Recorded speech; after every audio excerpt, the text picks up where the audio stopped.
Dans l'ombre des vastes champs de maïs qui s'étendaient à perte de vue, là où le ciel bleu rencontrait l'horizon sans fin, se nichait Havenwood. Une petite ville, jadis le cœur battant d'une industrie textile florissante, aujourd'hui une relique du passé. Ses rues principales étaient bordées de devantures ternes, la peinture écaillée révélant des strates d'espoir déçus. L'air y était lourd, imprégné du parfum du temps qui passe et d'une certaine méfiance envers tout ce qui venait d'ailleurs. Les habitants de Havenwood, fiers et enracinés, avaient traversé des décennies de déclin, et cette épreuve avait sculpté en eux une résilience teintée de suspicion. Ils étaient une communauté serrée, hermétique aux étrangers, particulièrement ceux qui ne correspondaient pas à leur image préconçue du succès ou de l'appartenance. C'est dans ce décor figé que fit son apparition Augustin Kund. Un homme dont la peau sombre reflétait la sagesse des années, ses cheveux parsemés de gris encadrant un visage marqué par l'expérience. Ses yeux, souvent plissés par une douce contemplation, cachaient une profondeur insondable. Augustin n'arrivait pas en grande pompe.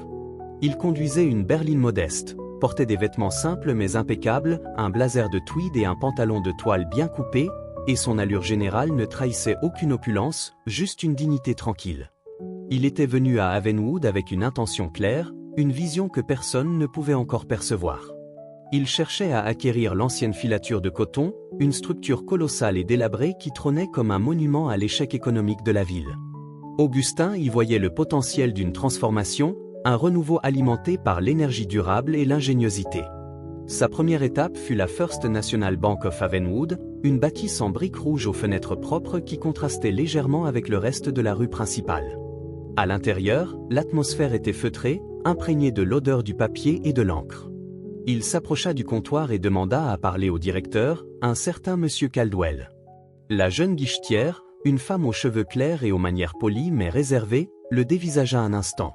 Ses yeux parcoururent rapidement la tenue d'Augustin, s'attardant sur la modestie de son alliance et l'absence de bijoux clinquants. Elle l'informa que monsieur Caldwell était très occupé et lui demanda la nature de sa requête. « Je souhaiterais discuter d'une acquisition immobilière de grande envergure et de l'ouverture de plusieurs comptes d'entreprise, » répondit Augustin, sa voix douce mais ferme, teintée d'un léger accent, difficilement identifiable. La guichetière arqua un sourcil. « De grande envergure, dites-vous » Son ton était empreint d'un scepticisme à peine voilé. Elle fit un signe de tête vers un banc d'attente. « Je vais voir s'il peut vous recevoir. Mais il a un emploi du temps très chargé. » Augustin attendit patiemment. 10 minutes se transformèrent en 20, puis en une demi-heure. Les autres clients entraient et sortaient, leurs transactions traitées avec une efficacité que le guichetier ne semblait pas lui accorder. Finalement, M. Caldwell lui-même apparut, un homme à la cinquantaine bien tassé, le visage rougeau et la cravate serrée.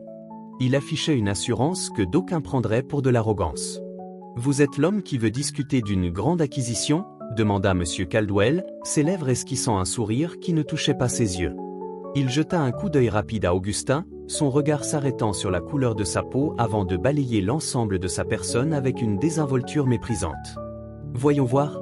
Entrez dans mon bureau, juste pour 1 minute. » Dans le bureau exigu, M. Caldwell s'affala dans son fauteuil en cuir, faisant signe à Augustin de s'asseoir sur la chaise en bois d'en face. « Alors, de quelle grande acquisition parlez-vous, monsieur ?» Kund. Augustin Kund. Je suis intéressé par l'ancienne filature de coton et par le terrain environnant. Je souhaite y établir une nouvelle entreprise, axée sur les énergies renouvelables et les matériaux avancés. Cela nécessitera un investissement substantiel et la création de nombreux emplois. Monsieur Caldwell laissa échapper un petit rire étouffé, un son sec et dédaigneux. La filature ? Mon cher monsieur, cette ruine est à l'abandon depuis 20 ans. Elle est criblée de dettes, et le terrain est une catastrophe environnementale. Vous n'avez aucune idée de ce dont vous parlez. Et quant au investissement substantiel, je doute que vous ayez la moindre idée de ce que cela représente pour un projet de cette envergure. Il se pencha en avant, son ton se faisant plus condescendant. Écoutez, je ne sais pas qui vous a envoyé ici, mais cette ville n'est pas le bon endroit pour des projets fantaisistes. Peut-être devriez-vous vous tourner vers des propriétés plus accessibles. Nous avons quelques petites maisons à vendre, abordables. Augustin, impassible, sortit une carte de visite de sa poche intérieure. Je vous assure, monsieur Caldwell, que je suis tout à fait au fait des défis. Voici ma carte. Caldwell prit la carte du bout des doigts, la lisant d'un air absent, Kund Global Initiative. Il ricana. Une entreprise mondiale, vous dites? Je n'ai jamais entendu parler. Écoutez, monsieur, je dois être honnête avec vous. La banque ne traite pas avec des montants aussi importants sans garantie sérieuse. Et franchement, votre profil? Il fit un geste vague de la main. Ne correspond pas à nos critères. Je vous suggère de chercher ailleurs. Il se leva, signifiant que l'entretien était terminé. Augustin se leva également, ses yeux sombres fixant Caldwell. Je vous remercie pour votre temps, monsieur Caldwell. J'espère que vous n'aurez pas à regretter cette décision.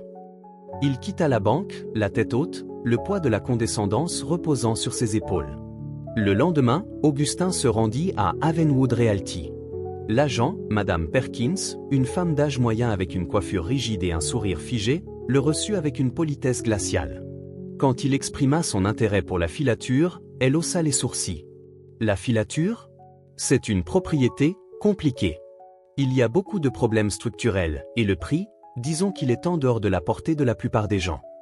Elle lui montra ensuite des photos de petites maisons en ruine, des parcelles isolées, des propriétés qui n'avaient aucun lien avec ses intentions. Elle le traitait comme un touriste curieux, ou pire, comme quelqu'un qui n'avait pas les moyens de ses ambitions. « Je suis sérieux, Madame Perkins », insista Augustin. « Je suis prêt à faire une offre substantielle. J'ai même déjà des plans préliminaires pour la réhabilitation du site. » Elle sourit, un sourire condescendant. « Bien sûr, monsieur. Je suis certaine que vous avez de grands rêves. Mais les rêves ne paient pas les factures, n'est-ce pas? Pourquoi ne jetez-vous pas un œil à ce petit terrain boisé à la périphérie de la ville? Parfait pour quelqu'un qui cherche la tranquillité. » Elle ne lui donna même pas la chance de présenter ses plans. Son attitude transpirait le préjugé, la conviction qu'un homme de sa couleur et de son allure ne pouvait pas être un investisseur sérieux. Les jours suivants ne furent pas différents. Au Rusty Spoon dîner, l'unique café de la ville, on lui servait le dernier, on l'installait à la table la plus isolée, et les conversations s'interrompaient à son passage. Les regards étaient lourds, les murmures à peine dissimulés. Les enfants, influencés par l'attitude de leurs parents, le fixaient avec une curiosité mêlée d'appréhension. Augustin, malgré l'affront, continuait à visiter la ville, à observer, à écouter, à se renseigner. Il savait que Havenwood était à un carrefour, que son déclin était réel, et que l'ancienne filature, bien que symbole de leur chute, représentait aussi leur meilleure chance de renaissance. Pendant ce temps, à la mairie, l'atmosphère était lourde. La maire, Patricia Sterling, une femme énergique mais exténuée, était au bord de la crise de nerfs. La ville faisait face à une crise financière sans précédent. La démolition de la filature était devenue un impératif, mais les coûts étaient prohibitifs et les propositions d'acheteurs étaient soit inexistantes, soit risibles. Le conseil municipal était divisé, épuisé. Une dernière offre de démolition-vente était sur la table, émanant d'une société obscure qui proposait un prix dérisoire, mais c'était la seule. L'acceptation de cette offre signifierait la fin de tout espoir de relance économique pour Havenwood. Lors d'une réunion d'urgence, la tension était palpable. Monsieur Caldwell, le directeur de banque, était présent, le visage grave. Madame Perkins, la gérante immobilière, semblait avoir perdu son entrain habituel. « Nous n'avons pas le choix, Patricia, » dit Caldwell. « Si nous ne vendons pas maintenant, la banque sera obligée de saisir le terrain pour dette. » C'était le point de non-retour. La mère ferma les yeux un instant, les poings serrés. « C'est tout? Il n'y a personne d'autre? Nous avons contacté toutes les grandes entreprises, tous les investisseurs que nous connaissons. Personne ne veut de cette ruine. » C'est alors qu'une jeune conseillère municipale, Sarah Jenkins, qui avait rejoint le conseil depuis peu et avait une vision plus ouverte, hésita avant de prendre la parole. « Il y a bien eu un homme. Un vieil homme noir qui est venu il y a quelques semaines. Il posait beaucoup de questions sur la filature. Il semblait très intéressé. Il parlait d'énergie renouvelable et de matériaux avancés. » Monsieur Caldwell et Madame Perkins échangèrent un regard amusé. « Ah, lui » lança Perkins avec un rire sec. « Un fantaisiste, ma chère. Il pensait pouvoir acheter la filature avec les économies de toute une vie. Je l'ai rapidement redirigé vers des propriétés plus à sa portée. » Caldwell hocha la tête. « J'ai eu affaire à lui aussi. Il se présentait comme un grand investisseur. Kuhn Global Initiative, je crois. Un nom ronflant pour un rien du tout. Je l'ai poliment raccompagné à la porte. » La mère secoua la tête. « C'est tout ce que nous avons? Des blagues? Nous sommes au bord du gouffre. » À cet instant précis, un assistant entra précipitamment dans la salle. « Madame la maire, un pli recommandé vient d'arriver pour le conseil. C'est de Cound Global Initiative. » Un silence choqué tomba sur la pièce. Caldwell et Perkins se figèrent, leur visage virant au blanc. Cound Global Initiative. Le nom. Il était réel. Mais non, ça ne pouvait pas être ce Cound Global Initiative. La mère ouvrit le pli, ses yeux parcourant les lignes du document. Ses sourcils se froncèrent, puis ses yeux s'écarquillèrent. Une expression d'incrédulité, puis de stupéfaction, se peignit sur son visage. « Mes chers collègues », commença-t-elle, sa voix à peine un murmure. « Ce document, c'est une offre. Une offre d'achat pour la filature et l'ensemble du terrain environnant. Une offre pour 50 millions de dollars. » Un murmure parcourut l'assemblée. 50 millions. C'était une fortune, bien plus que ce qu'ils auraient pu rêver. Et ce n'est pas tout, continua la mère, sa voix retrouvant de la force. L'offre inclut un plan détaillé pour la reconversion de la filature en un centre de recherche et de production d'énergie solaire et de matériaux innovants. Il propose de créer plus de 200 emplois locaux à temps plein, avec une formation financée, et d'investir dans les infrastructures de la ville. Et elle regarda Caldwell et Perkins, dont les visages étaient maintenant décomposés. Le document est signé par Augustin Cound, président et fondateur de Cound Global Initiative.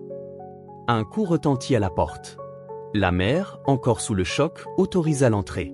Augustin Cound entra dans la salle de réunion, calme, serein, ses yeux balayant l'assemblée.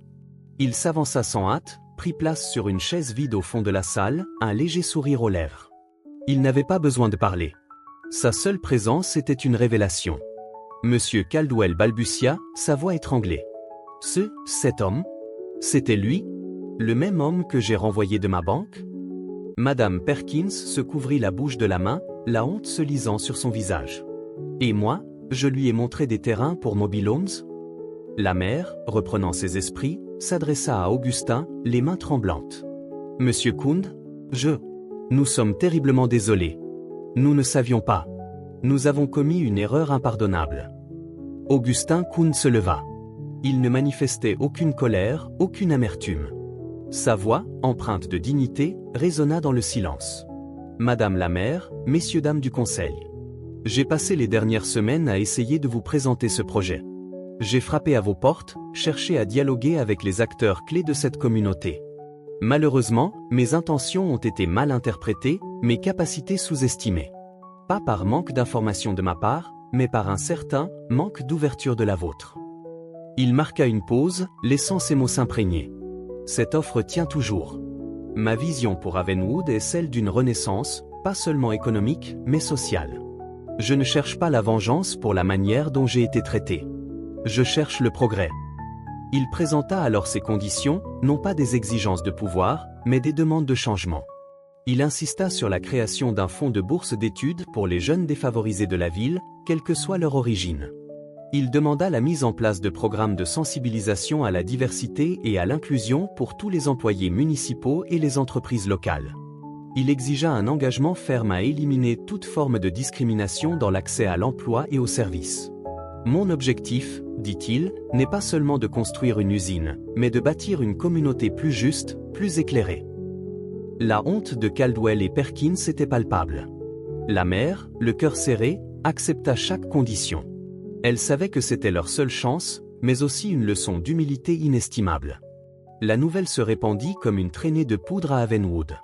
Le vieil homme noir, discret et méprisé, était en réalité un magnate de l'industrie, un philanthrope aux moyens colossaux, et surtout, l'unique espoir de leur ville. La transformation de Havenwood ne fut pas immédiate, mais elle fut profonde.